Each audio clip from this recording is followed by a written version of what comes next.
मैंने जो है एक नई सीरीज स्टार्ट करी है जिसमें मैं आपको मैथ्स के इम्पोर्टेंट कॉन्सेप्ट कराऊंगा।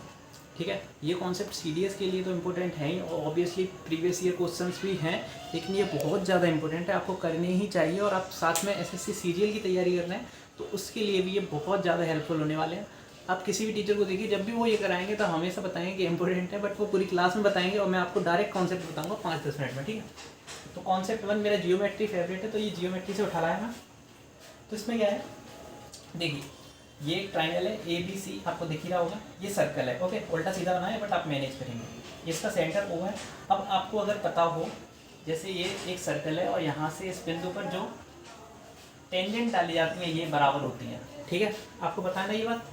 तो यहाँ पर भी ये टेंजेंट जो है ना ये बराबर है और ये भी बराबर है।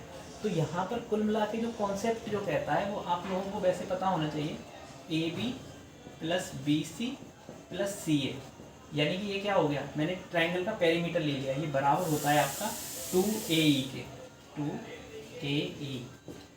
ठीक है, 2AE के। और 2AE ये सर्कल है और इस पर ये टेंजेंट है ना AE और AF, ये भी बराबर होगी 2AF के। आई होप वहाँ तक दिख रहा होगा, तो मैं यहाँ पे लिख देता हूँ अगर नहीं दिख रहा हो तो। ठीक है, 2AF। तो ये है मेन कॉन्सेप्ट। अगर आप चाहेंगे तो इसका प्रूफ अभी बताते हैं कैसे होता है, और वैसे इजी भी है। आपको पता चल रहा होगा AB प्लस BC, ठीक है, और प्लस CA। तो ये AB और CA तो मैं लिखा रहने देता हूँ यहाँ पे, AB प्लस CA में लिखा रहने देता हूँ। और जो BC है, BC जो है ना, इसको मैं दो पार्ट में तोड़ लेता हूँ, BD प्लस DC। ठीक है, BD प्लस DC, BC को मैंने दो पार्ट में तोड़ लिया, BD प्लस DC। और ये BD और BE बराबर है, क्यों, क्योंकि ये इस पॉइंट से इस सर्कल पे टेंजेंट है। तो BE लिख सकता हूँ BD की जगह पे, तो BE लिख दिया मैंने BE की जगह पे, BD की जगह पे BE लिख दिया। और CD की जगह पे मैं CF लिख सकता हूँ, क्योंकि इस पॉइंट से ये टेंजेंट है दोनों, ये इतना और इतना केवल। ठीक है, तो ये भी हो जाएगा CF। मेरे को पता है मेरा राइटिंग बहुत ज़्यादा खराब है, बट आप मैनेज करेंगे। तो AB प्लस BE क्या हो जाएगा, AB प्लस BE क्या हो जाएगा, यही तो हो जाएगा AE, है ना, AE।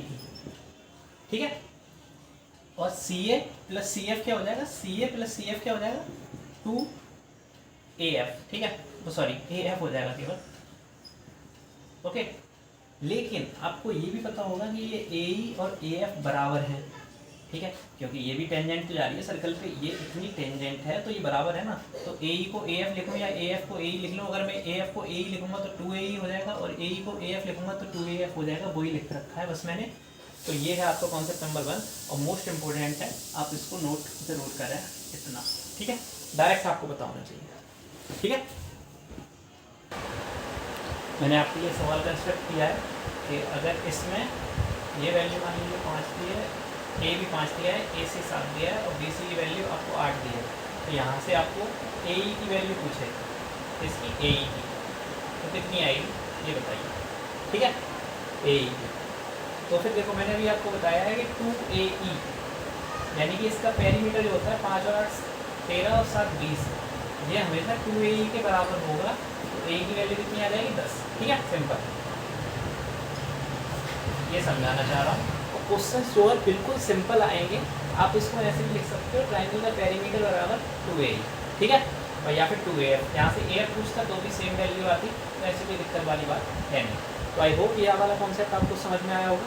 आप जो है ऐसे ही कॉन्सेप्ट जानने के लिए वीडियो को लाइक कर सकते हैं, आप चैनल को सब्सक्राइब कर सकते हैं, और पता नहीं क्या क्या कर सकते हैं, जो आपको मैंने वो कर सकते हैं। और कॉन्सेप्ट कैसा लगा ये भी आप कमेंट सेक्शन में ज़रूर बताएंगे। जब ये क्वेश्चंस आपके पेपर में दिखेगा ना, तब आपको मज़ा आएगा। बाय।